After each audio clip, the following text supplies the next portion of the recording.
This plantain stayed in the freezer for over a month. That is 1 month and 1 week. You remember when I showed you how to preserve green plantains to last over 2 months? I'm going to be attaching the video to this very video. Like I told you, the peel will turn black while the plantain inside still remains. Hello, please, if you're just coming across my channel for the first time, please do hit the subscribe button, give the video a thumbs up, drop your amazing comment, turn on your notification bell so you don't miss any amazing video.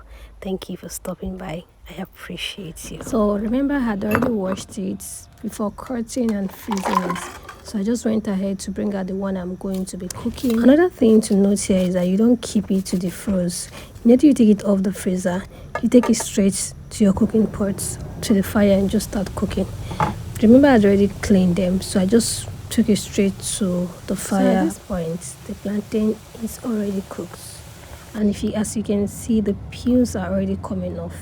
So this is one of the best ways to preserve your green plantains, because it's very easy to peel. You don't really need to stress yourself. Very easy to peel, and you're done. So this is honestly the best way to preserve your green plantains.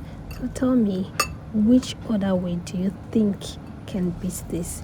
Drop it in the comment section. I also know of the pattern where you put it in a bucket of water to prevent it from ripening, and also the other method where you peel off everything and store them in the fridge.